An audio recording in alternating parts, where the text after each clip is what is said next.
Tender cut. Instead of shutting out cryptocurrencies, the government must ensure smart regulation. So instead of shutting out cryptocurrencies, means instead of completely avoiding the cryptocurrencies, the government must ensure smart regulation.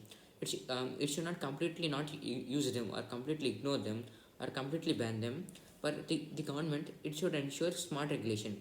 So even though it should not completely shut out them, and it should ensure smart regulation, means it should control cryptocurrencies in a wise manner, means it should control it only to its benefit and not to its disadvantage. The government statement about bringing in a law on the cryptocurrencies is welcome, as it could put an end to the existing ambiguity over the legality of these currencies in India. So the government statement, so actually the government decided to bring a new law on the cryptocurrencies, uh, and that's very smart move, because it did not want to ban the cryptocurrencies. So it wanted to use the cryptocurrencies, but the government decided to put a limit on it. So it has proposed a law, and that law is welcome, as it could put an end to an existing that law is welcome, means everyone all over India would like that law, because it would keep an end to the confusing currencies, especially in India. The vagueness exists notwithstanding the fact that the government has, from time to time, it suggested that it does not consider them to be legal tender. So the currencies of India, they have been changing several times. Um, um, we got several demonetizations in India. So a law on the cryptocurrency, it would be very good. It has not, however, been able to channel this understandable disapproval arising out of the fact that such currencies are highly volatile, used for illicit internet transactions, and wholly outside the ambit of the state into any sort of regulation. So the one disadvantage of cryptocurrency is that it's very dangerous and it's very tricky to handle, because many illegal internet transactions could happen, um, which which would actually seem impossible with the hardware currencies that we have right now. So that's the only main problem of using cryptocurrencies, and hopefully this law is on controlling that aspect of the problems of cryptocurrency.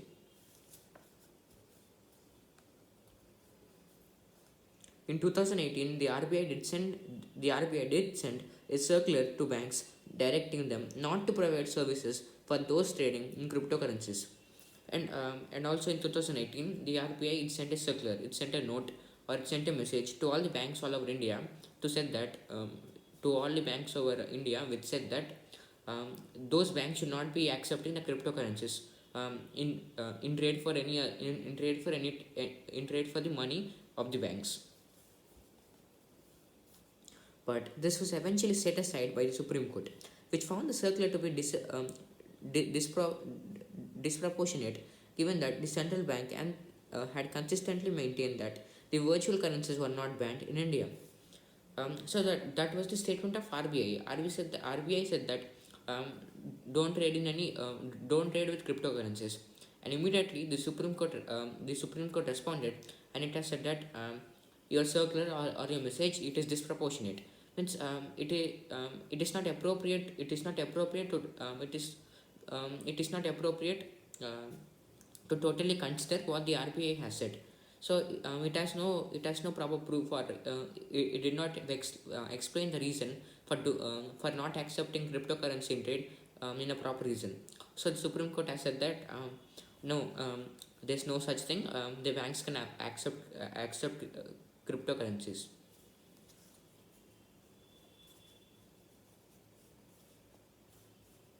The Minister of State of Finance, Anurag Thakur, who on Tuesday confirmed in the Rajya Sabha that a bill was in the offing, highlighted the complexity in regulation.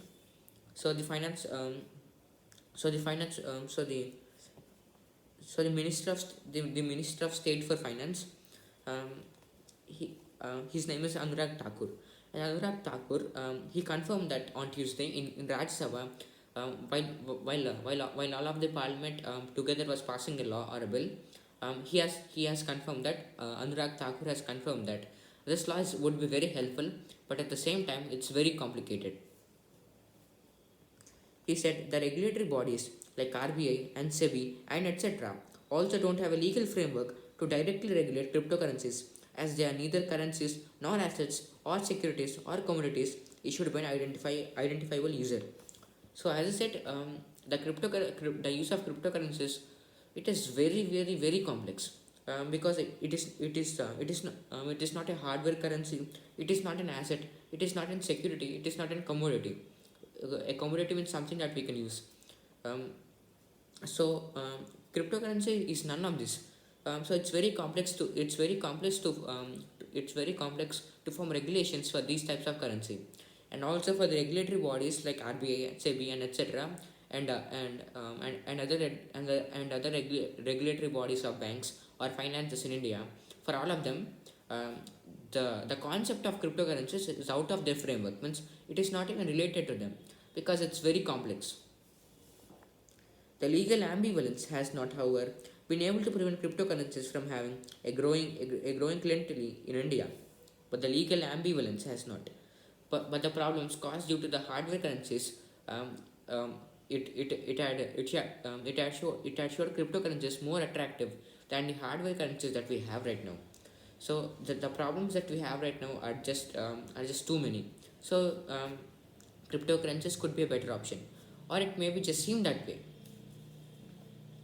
Their attraction may only grow now, given that the most well known of them, as also most valuable, Bitcoin, has hit new peaks in price, and it's gained influential followers such as Tesla founder Elon Musk. So, so the most well known cryptocurrency all over the world is Bitcoin. Is Bitcoin. It in the recent years it has gone very efficiently, and now it has millions of followers, along with the co-founder of Tesla and SpaceX, Elon Musk.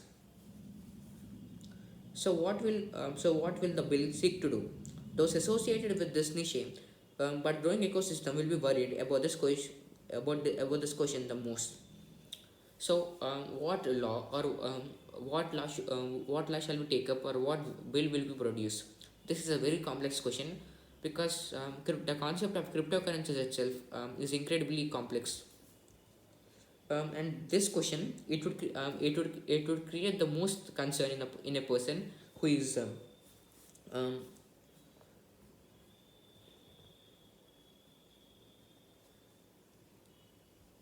who is associated with this niche, but growing ecosystem will be worried about this question the most. But the growing association, um, but the, but those means the people who are associated with the niche, those people will be disappointed or worried the most.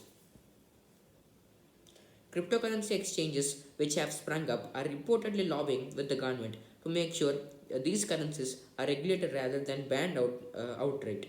So what the government is really trying hard to do is that it is not trying to ban these cryptocurrencies, because cryptocurrencies, in a way, they're they are so much better than the hardware currencies that we use right now. So the government is taking the use of cryptocurrency into strong consideration, and it is not at all trying to avoid them or ban them. So it's trying to come up with a law which can make the use of cryptocurrencies as safe as possible.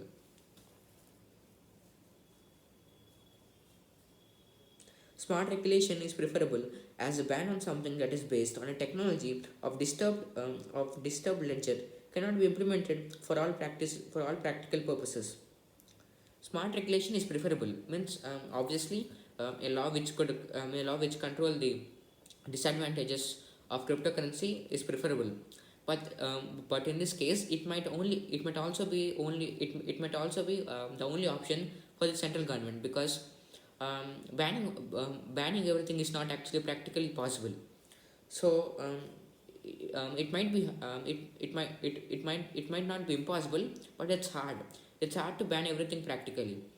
So the other things that the central government or a present government, it will go for the first option of passing a bill or law.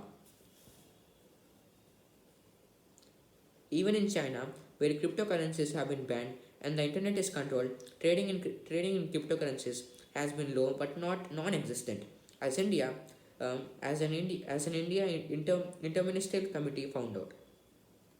So in China, cryptocurrencies are used. When I say they are used, I don't mean that they are so much. They are very often used.